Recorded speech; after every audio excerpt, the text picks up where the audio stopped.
Welcome to Econet. I am Andrius Kulikauskas with Montijn van Loo, Steph Macurdy, Jere Northrop. And so we're talking today, and this was encouraged by Montijn. He and I meet, and he wanted to have us communicate as well as possible. So he brought up two ways that help us communicate our deep ideas. One is to formulate them in terms of questions, so we know, like, what are the questions we're addressing? And another was in terms of practical application to be able to show like something that would make people say, well, I don't understand it, but it looks useful. Like that plane is flying. How do you do that? I'll reverse engineer it.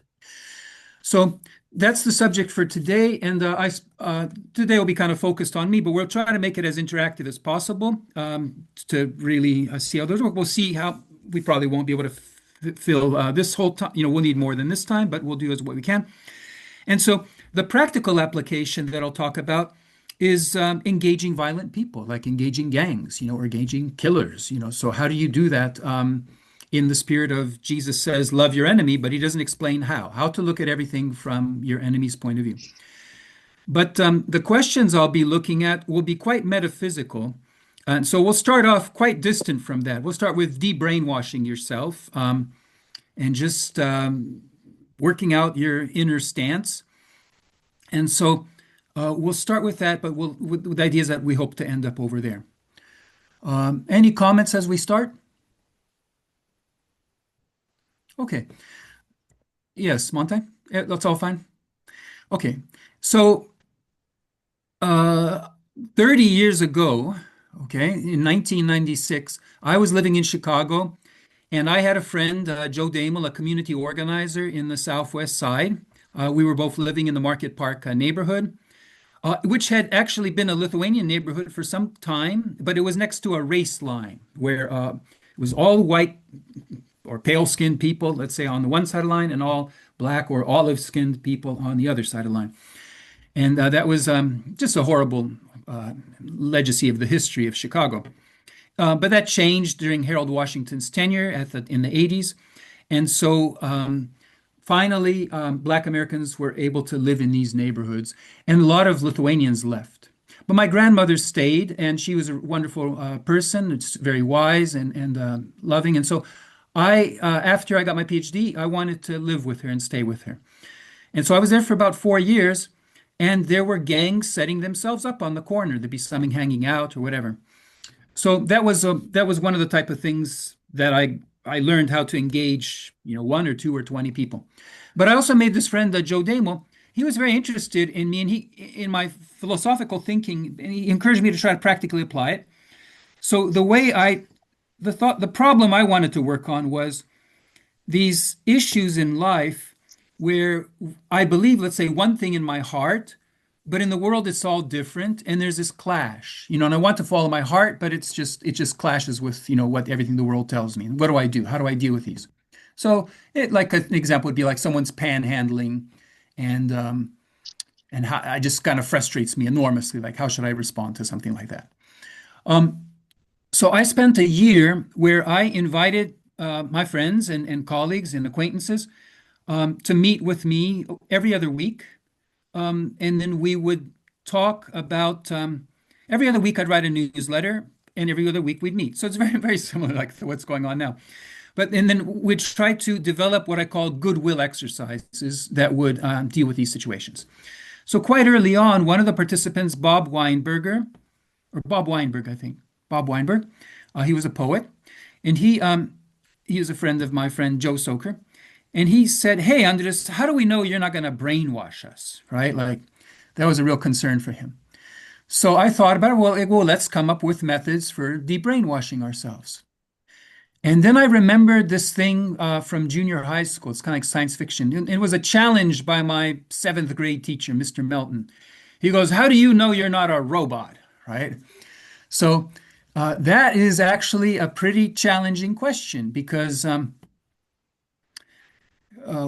well, it's challenging because if you are a robot, Well, you could be programmed not to worry about such things, or you could be programmed not to, everything basically every fact could basically be wrong or, or in doubt because your whole mind is actually ruled or controlled or created by somebody else, right? So it just challenges everything you know about the whole world. And then how would you figure this out and how would you deal with that? So, Steph, did you see that video I made? How do I know? You saw that. Okay. So maybe I'll let you speak last, but we'll try to see if Jere and Montijn can handle this. So, Jere and Montijn, like, how would you deal with this question? Or how do you know, someone says, your sweetheart says, "Hey, I think you're a robot." How do you know you're not a robot? So how would you deal with that? So it's a very nice question. As an experiential semantic, I would be essentially asking, what does it mean to be a robot? And try to Uh-huh. see if I can see it in touch with my experiences. But yeah, if no experience can rule out or not rule out what it means to be a robot, then I would say, well, that sentence is meaningless to me. And why is it meaningless, or? Because I think meaning is derived from felt constraint. I think from an experiential semantic point of view, for example, if I say the universal property of consciousness is that it's unified, but in virtue of, if I were to think of a counterexample, oh, this is what a non-unified conscious experience would be like, then that the counteractive of counterfactual thinking would contradict the previous statement. And generally, I think meaning is a right from felt constraint, because if I talk about black swans of white swans, I can conceive what it means to have a black swan. So only the white swan is meaningful in virtue of able to think counteractively. So if that is not the case with the robot, I cannot think in a different way. Then by that logic, it is meaningless and it does not bother me because it's not action guiding. And so what would make it meaningful?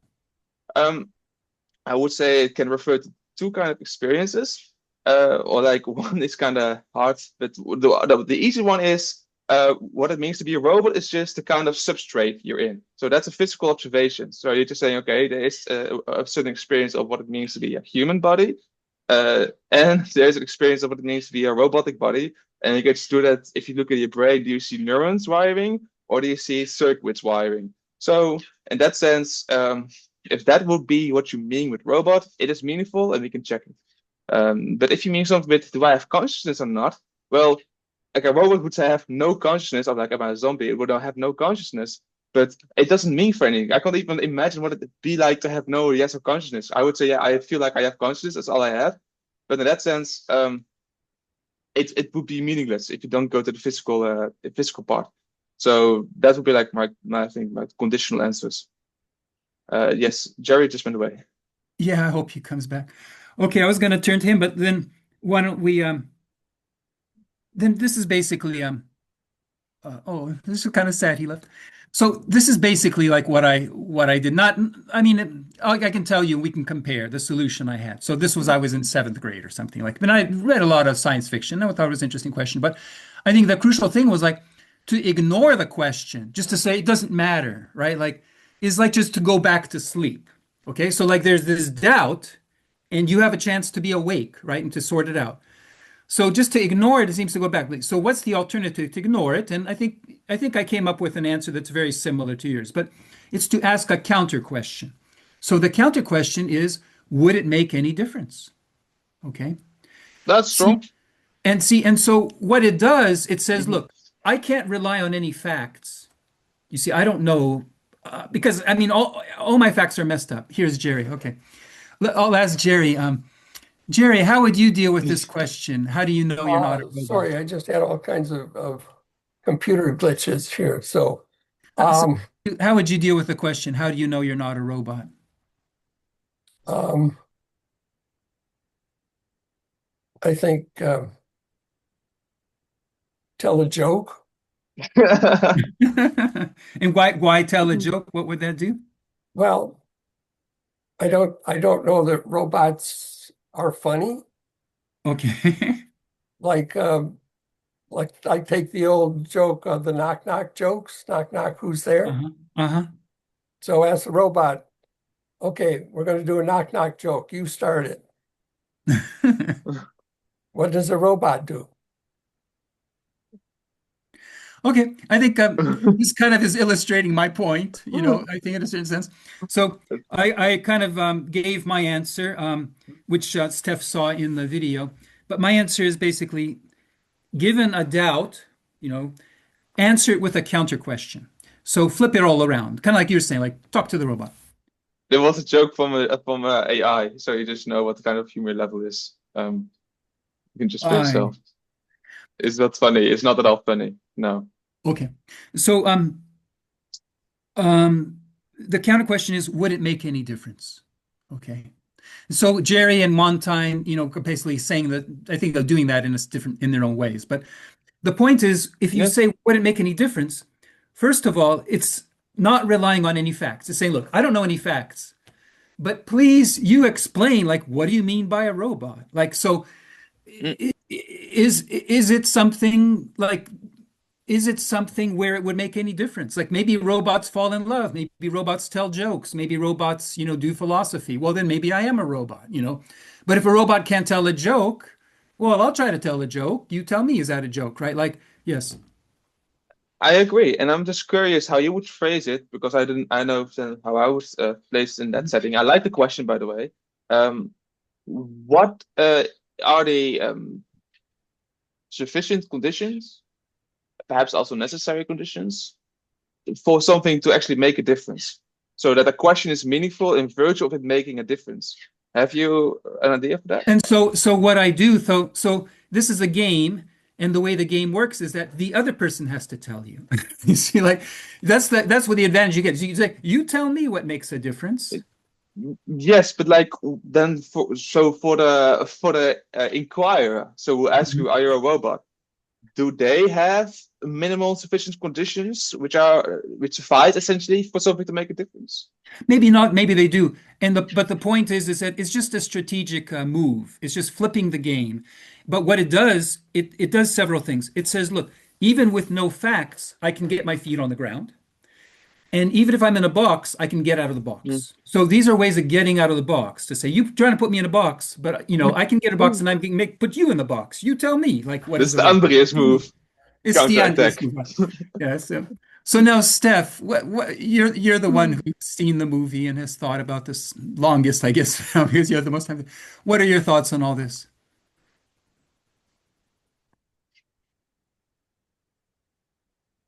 Don't have a strong opinion on beyond what you guys shared. I think the question about where and why it makes a difference is the right question, Mhm. because I could attribute myself to many things I do as either robotic or not, and I Mhm. don't mind. So I think that question is fair. And then what arises from there is And sure, I'm a and robot. and I think like with qualia, people make a big deal about qualia, and it's like I don't make a big deal about qualia. I don't care about qualia. Maybe I don't even have qualia. Like it just really doesn't speak to me. But so different, so what difference does it make? Like, what do I lose by not having these quote unquote qualia, or like not by fascinating by redness or whatever it is? Like, it doesn't really fascinate me that much. So, anyways, so what I'd like to do now, and this is a lot achieved though, we can kind of see that this is documenting reality. This is the kind of thing I do a lot. Like, see, so it looks like we're wasting our time. What is it going? No, this is exactly like Montaigne says, what is the what is the theory for introspection? What kind of introspection is valid? So whatever we're doing here, but it's a scientifically helpful introspection. It gives us real data. So to take it a step further, why don't I'd like to ask us to think of other situations where we could feel brainwashed and we would want to de-brainwash ourselves or just get our feet on the ground. What are some other similar types of things that come up? And how do we respond to that? Brainwashing is uh, if your typical ontology is met by another ontology and you are susceptible to being convinced in a new direction is brainwashing. I think anything where, and this is just it's a good question. What's the term? I think a lot of brainwashing is just stuff grew up with, let's say. We've always assumed. So I was raised to be a Lithuanian nationalist, in California, and that we were never did anything bad, and we always did good, and we were always like the victim, and there's this whole history. Now I'm just studying it. It's just very sad. It's not the way that it's just a different picture. Montijn. Brainwashing does hide, I think, also what Steph. It's not descriptive brainwashing. It has a normative claim. One is more. You have to have a clear notion of what truth is to be able to order thoughts in terms of are they brainwashed or not, I believe. Or are you not making it normative and only descriptive claim? I think it's first of all descriptive, but it has a normative tinge, that kind of leans it into the normativity. I think the point about brainwashing is that it's about self, it's about your responsibility for your life. Are you responsible for who you are? Are you responsible for how you think? Are you responsible for like what you believe, right? Like, are you able to go out? And so the whole point is to be able to get out of your box, to not be a victim of your own box. Yes, I do think I understand what you mean. That brainwashing does not refer to actually the content of the ideas, but in the context in which they were acquired. So brainwashing often is in this environment where people Breaking through the context. are saying, indeed, you just have to listen to this and don't question them. And then, regardless of the content, whether it's true or false, by context alone, you can see it as brainwashing. So it's descriptive in that sense. So I follow. And so for Jesus, like it's very tight with his morality, and we'll go into that, and we could go along the way, we could go at the end, but very tight. So a lot of times morality, like from the Jesus point of view, it's not about what you do, it's about how you're looking at it. Because if you were looking at it right, you would be not doing what you're doing. You would just be coming from a different angle. So I have a Steph. question on that actually. I typically am open to any new idea. But to be open to, let's say, Jesus's ideas would mean that it takes quite a bit of time to ingest, I guess. And that's something that I also feel protective of, that in order to fall down the rabbit hole enough to really grok what's going on, I have to allow the brainwashing to some degree that takes depth and time and resource. Go ahead, sorry. Would you say that there's an underlying fear of letting go of everything you understood about the situation and not knowing where you're going to end up? Definitely. And I think so. Maybe that's a topic. So first of all, like with regard to Jesus, like I can give example of Edward de Bono. He's got his thinking hats. So there's different examples. Montijn. Yeah, just one more question. I want to know about Steph. What makes you? Why do you let go? Like, what makes you certain? Like, what gives you reassurance in letting go? Is there anything you appeal to, or is it just I feel I'm truth bound and I cannot live a lie, and therefore I must let go? Or is there something deeper behind that?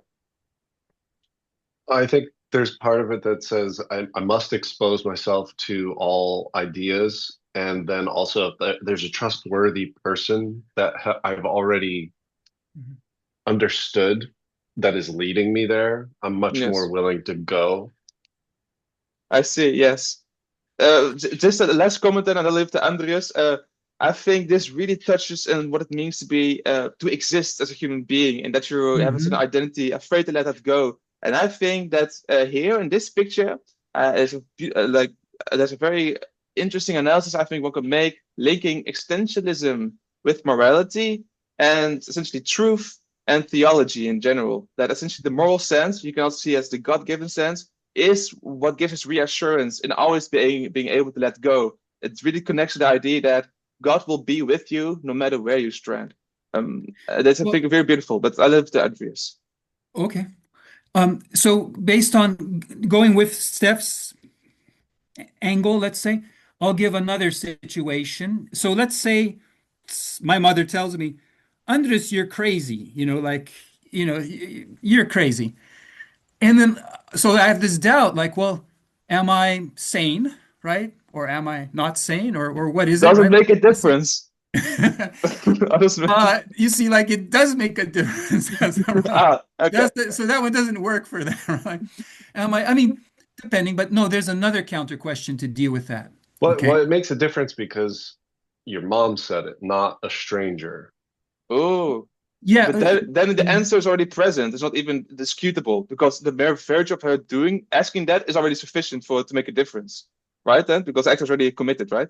Well, maybe people are affected, right? Like, so, like, you know, Yeah. if I'm in court, right, and saying you're crazy, right, like, or whatever, like, you know, anyways, so, you need more than one counter question. So the but so what would be the counter question, or how would you deal with this, you know, sanity issue? And these are hard. These are super hard. So this is like my definition of intelligence, basically. Like if you can come up with a counter question, so it's very, you know. So the question is, you are crazy? That's the question. How do you know? Like, no, suppose just this doubt. Like, am I crazy? Oh, am I Am crazy? I crazy? Right? How do you deal with that question? Help me figure out if I'm crazy, and then they present a next position for which to pull from. Why that would be? I mean, that sounds healthy. You know, that sounds healthy, but it already presumes the answer. Presume it. Deeper Don't be answer, afraid of that. but it's like on the way. Anybody else?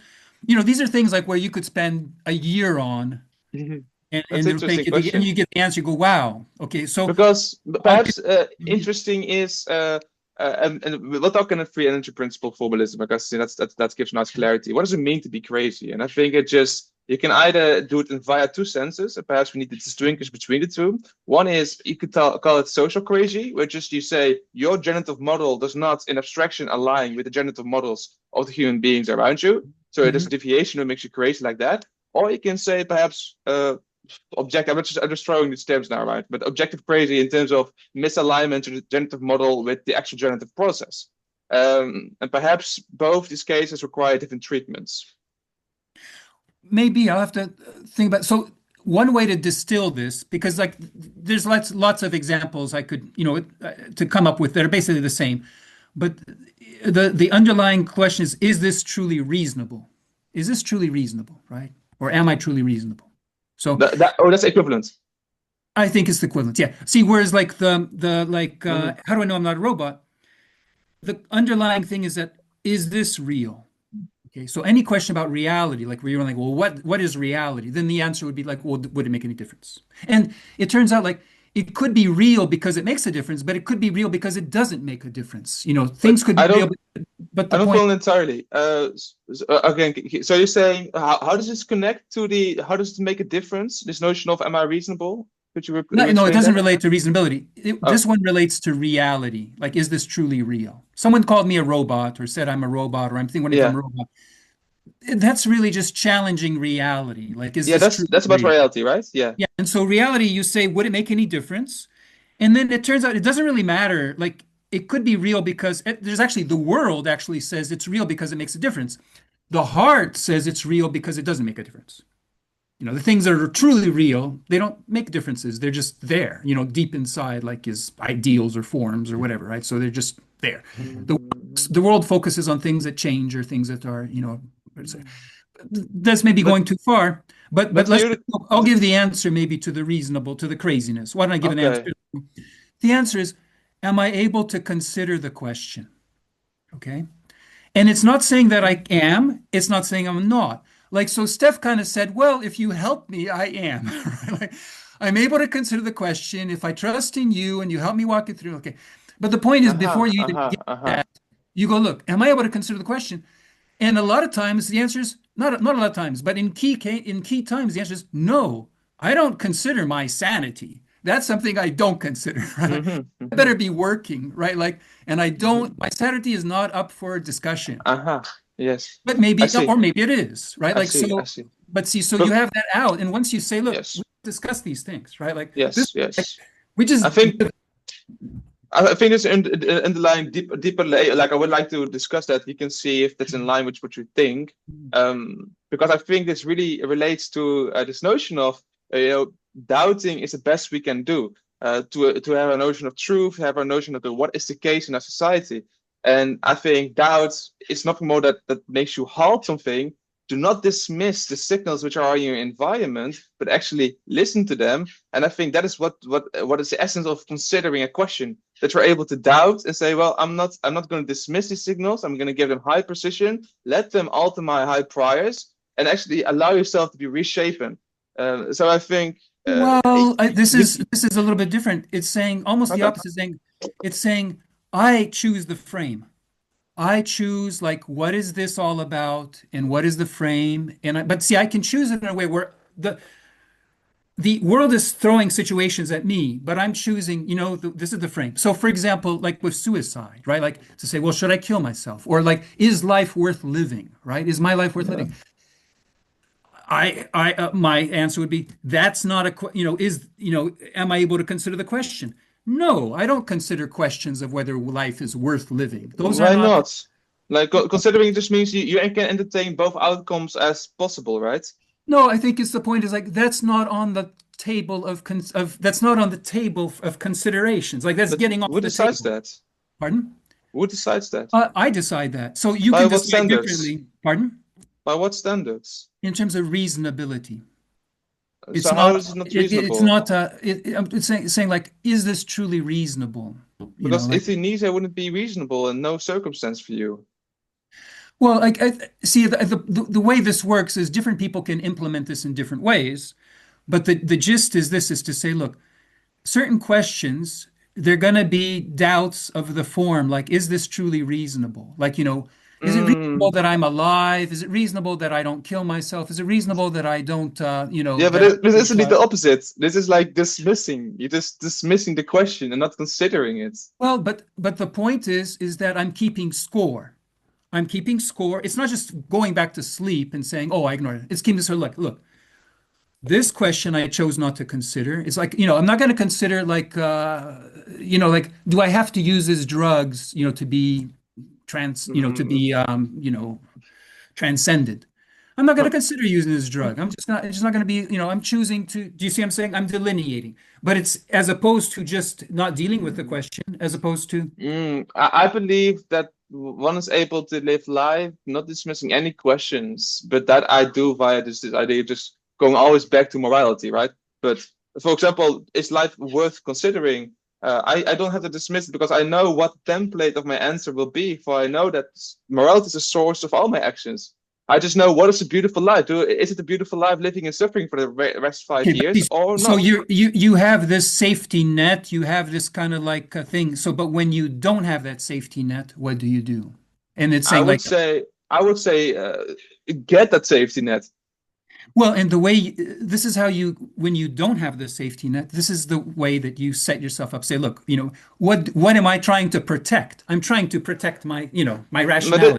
But it's just the fear of letting go, because to dismiss a question is essentially saying, I wish to safeguard the stability of my current thinking and not allow myself to be blown away wherever doubts will lead me.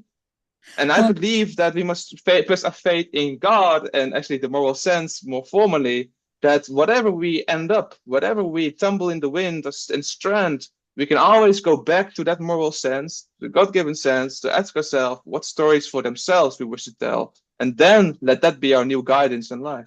Well, and see, so then the problem is, you're kind of baking in a lot of things. So, like, what if the question is, why maybe better not believe in God? You see, like, and so, by believing in God, you're kind of like just limiting your mind and you're limiting your thinking, and that you should not believe in God, and you should, free yourself from that blindness. It's the only answer to existentialism. We all have a need for guidance, and we can just bake ourselves in a little castle, a little tower, which gives us guidance in life, and we can do it all in our different various ways, and we can be forever internally fearful that we lose its guidance and be reshapen, or we can go beyond, have trust in the sense, and allow ourselves to be reshaping, knowing that whatever we strand up, we still have this moral sense to appeal to. See, so I think what I'm doing is I'm just shortcutting all the things you're saying and being able to deal with the situation without that, and kind of ending up in the same place. I have a little safe space, but I'm saying this is how you build the safe space. You just say certain things you're not going to consider. But we can move on. But any comments on this one, Steph or Jere? And I'll do another one. I do like the template, so thank you very much. It's very clear, and we really get to see the difference in characters here. So that's Okay, beautiful. now, how do I know? And this is horrible, but like, how do I know? There's a key on my keyboard I don't use that much. Let's say there's this black box. Now, how do I know if I press on that, you're all going to go just turn into lizards or something, right? Like, how do I know? I mean, that's a doubt, right? Like, I have this worry. Like, if I press on this black key, right, with the Yes. square, you're all going to turn into lizards. Yeah. And I don't know if you'll turn back or something. I just don't know. Like, so how do I deal with a doubt like that? That's a very beautiful question. All in all, I would say is our actions are always a leap of faith. That is how we are born, and we are so used to it that we perhaps don't even recognize that we are putting these leaps of faith everywhere we go. We know that when we go outside of the house, we can die. And it's just that I think in the experience, we are less bothered by this underlying risk because our attentions are just on other things, which seems to be mattering more. But yeah, we can, I think, always become aware of risk, and then we can always be, feared and be, paralyzed by it. And so I think the thing in life is just say, well, sometimes that paralyzation doesn't give the story you want to tell yourself. So you better just take the leap of faith. Well, okay. So Jere, Steph, how would you deal with that? You don't know.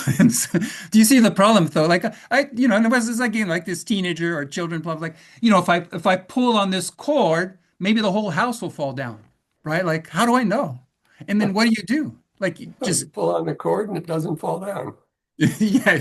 yeah. So Montaigne's answer was a little bit like that. I just felt like there's just leaps of faith. So I'm like, I don't know. That just sounds dangerous. Like, it doesn't sound. Life is dangerous. Too much. Let me put it this way: if you flush the toilet and nothing happens, what do? Then you have to call the plump guy because it doesn't go down. See, but you can see like how these questions, I mean, I don't know if they go back to childhood or whatever, like you go back to these questions, you can see like someone's whole life can be just totally derailed by a question like this. Or most people just go back to sleep. Most people just don't worry, right? It doesn't seem very cognizant. So anybody has go ahead, Steph. Well, let me ask a question. What is the applied point of this discussion? Doesn't make a difference. This whole thing, so it turns out this whole thing that I'm talking about turns out to organize like all the things, all the principles for engaging the violent. You see, so when I want to tell someone, be vulnerable, right? How can I tell someone to be vulnerable? Be vulnerable and that'll help you. So like when I was telling the story to Montijn, I was coaching this peacemaker by Zoom, by Skype, let's say, and they wanted, I said, look, you could engage this gang with machetes, right? And they ended up doing it. I coached them. And then they said, well, we were going to drive up with a car because they had a roadblock there. They would say, we couldn't drive a car, but then we'd run those, we wouldn't be vulnerable. It would not be good. Mm-hmm. You said be vulnerable. So we drove up in mopeds. And because we drove up in mopeds, they could see we don't have guns or anything like that, right?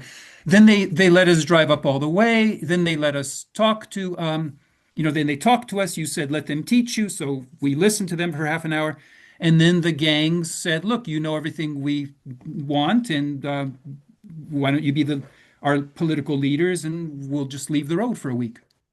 You see, so be vulnerable is really just another way of saying, would it make any difference?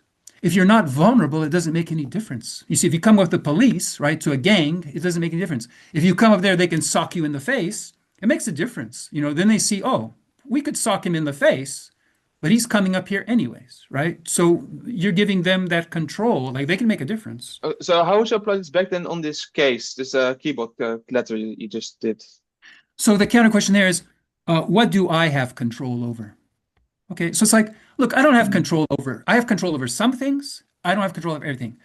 So like the fact that you're going to turn into lizards and all this, like, I don't have any control over that. Or like maybe the better example is like with the house falling down. Like, look, if this house is going to fall down because I pulled on this cord, that is a poorly designed house. Like that is that's the fault of the architect. That's not my problem, right? Like I'm like I don't have control. Like I have I control don't of know. things It's within my like. See, so it's a way of saying what you were saying, but making it very clear. Like it gives a no, way to I think like, do I have control over this, or do I not have control? I do not have. Mhm. there's responsibility for epistemic foraging. So generally, you should consider the whole context. And if you have this well-steady house, then okay, you have no responsibility. But there's always this nuance of how much can you be accounted for, just your general, How much how much foraging general. can I do? How much, Yeah, but what it's fine. But control it's over? I that should can be do a little bit of foraging. I should do a little bit of foraging. I should do a little bit of worrying. I should do a little bit. yeah. But I But mean, this question seems inevitably tied back to morality because we can how much can we expect of people to do epistemic foraging in a society? What is actually durable, etc. exactly. And see, but it's saying like it's on a case by case basis, and everyone has to figure out their own answer. Yeah, But see, this is the responsible way to deal with it. To say, look, and, like the responsible way to deal with it is to say, look, I have control over so much. I took charge of the stuff I have control over. These weird things yes, I don't yes. have control over. Well, what can I do? Like that's not me. Okay, and back to your keyboard, it was like, okay, so things can happen when you press the keyboard, all these weird outcomes, and then you would say, uh, how do you know or something? And then you can say, be vulnerable, and why be No, no, no, not be vulnerable? vulnerable. Because it That's makes a a different difference. one. That's a different. Like, what do I have control over? Oh, that's the question. Yeah, So what do I what's have then be control over? vulnerable? Where does on be Be vulnerable, so it vulnerable wouldn't from? make any difference. So, like for Oh, gangs, what do I have control over means oh, let them so win. yeah, so See, vulnerability is just this tip for approaching violent gangs, and that makes a difference in virtue of yeah. its See, so pragmatic like for a effect. gang, I what get it. see for what a Yes, gang means is like let them yes. win. What do I have control over? They can win. I do not want to win. I do not care about winning. It's No, I this gotcha. I gotcha. win. Now, if I can't make them win, it's a problem. What can I do? But I'm trying to get them to win. So let So, them win. That's the so here it is. Do I have control over the outcomes of my actions? well, what do I have control over? Certain things I have control over, definitely. Other things, definitely not. Some things in between. But it just kind of helps me orient. Like, look, clean your Well, room, I guess. Don't worry about. Go ahead. I would have said that with my finger on this leave the meeting button here on Zoom, where you guys wouldn't turn into lizards, but you would turn into nothing. Right. And I have control of that, but I consider the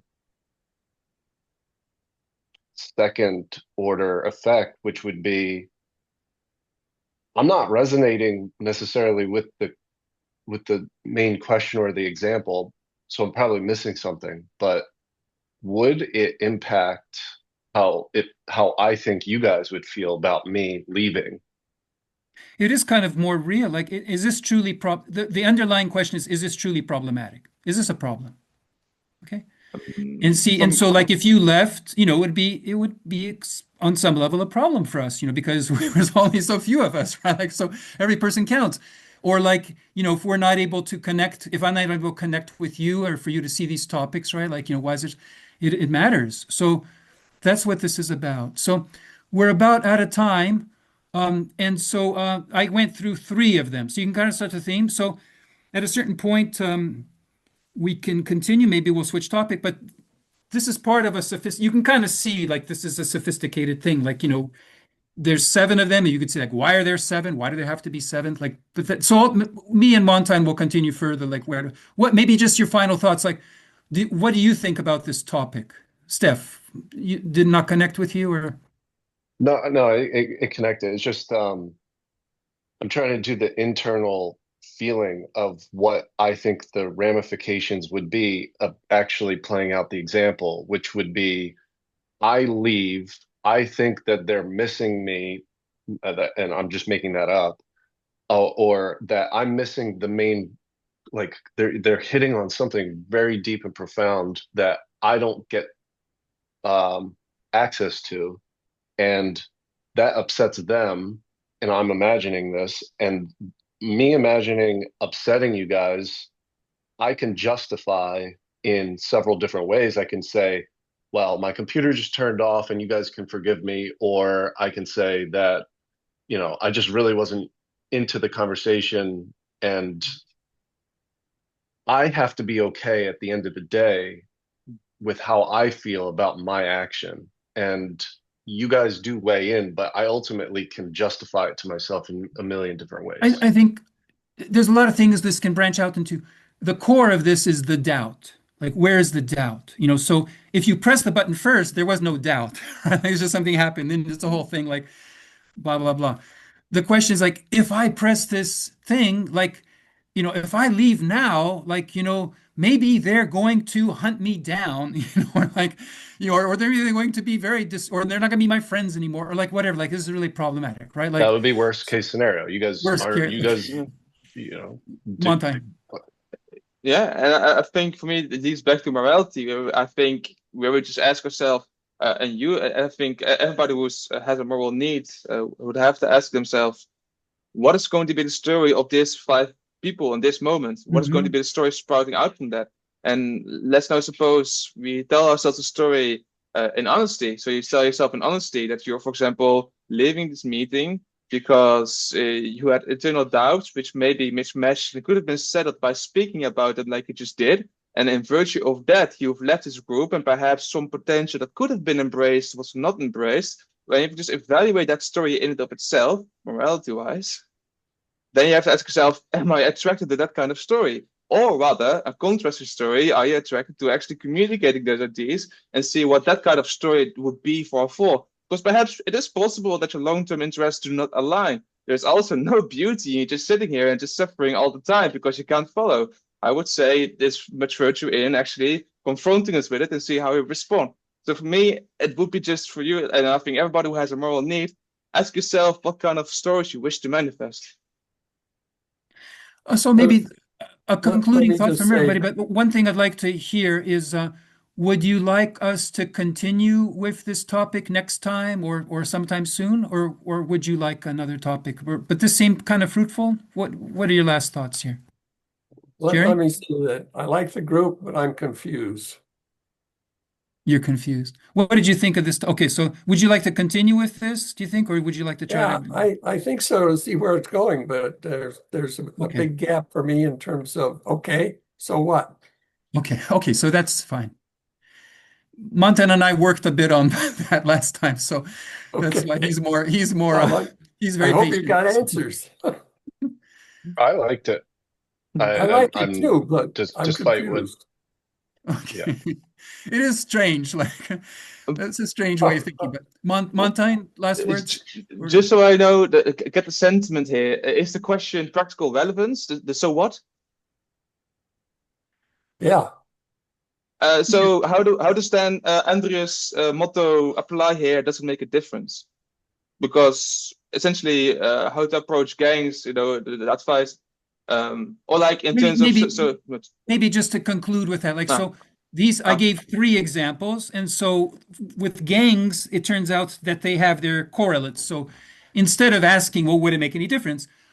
The idea is like, look, be vulnerable. If you're not vulnerable, that's what it's about. Like, can you be vulnerable, right? When I go up to a gang, in terms of having control, like, is this truly a problem? What do I have control over? Let them win. Focus on letting them win. And then the other one happens if you always get beat up. Pardon? You go up to them and they beat you up. Oh, well, the point is that if the point is about engaging them, right? So the point is, if I engage them with the police, I'm not engaging them. Pardon? If I said you engage them, but they repeatedly beat you up. Well, that's the risk. But the idea is that that's the risk. I know it's the risk, but what do you do? Well, first of all, the point is that to make it meaningful, if I go with the police, let's say I'm not vulnerable and nothing is being engaged and nothing's happening. Right. If I go and they can sock me in the face, we're somewhere. We're at square one. Now, will they do or not? Like, what do you do? So first of all, like, what do I have control over? Let them win. Whatever it's going to be, like, maybe they take my wallet, right? Or whatever it is. Like, they got to win something. Okay, let them win. But generally, I think the question is practical relevance, and then we can see here, by asking ourselves, does it make a difference? We can meaningfully engage discussions about what is psychologically effective in these circumstances. Yeah, and then the last one, just so I can conclude happily, is in terms of, like, is this truly reasonable? Am I able to consider the question? let them teach me, let them teach me, learn all their bullshit language, let them lie to me, let them, learn the vocabulary. But if they let them teach me, I'm on the right track. And, so there'll be four more, and then that'll be next time. And then we'll see how they all fit together. Who would give us a prayer? Montijn, maybe? Yeah, I'm actually, grateful for also this meeting. I really like the template. I really like the interactions, and I'm really curious to see where that brings us. And we would love to, because sometimes we kind of mismatched with question and answer. If you can reflect on that next meeting, so yeah, I will send you the recording. So I'm really thankful where that's going. Thankful for the honesty, because yeah, I see beauty in honesty. So thank you, Steph. Also, thank you, Jere. That we need that. And whatever is going to be the story of us, let us also do that in honesty. I think that's like one of the key ingredients. So whatever it's going to be, let it be in honesty. So thank you for that. Peace and love. Yeah. Bye-bye.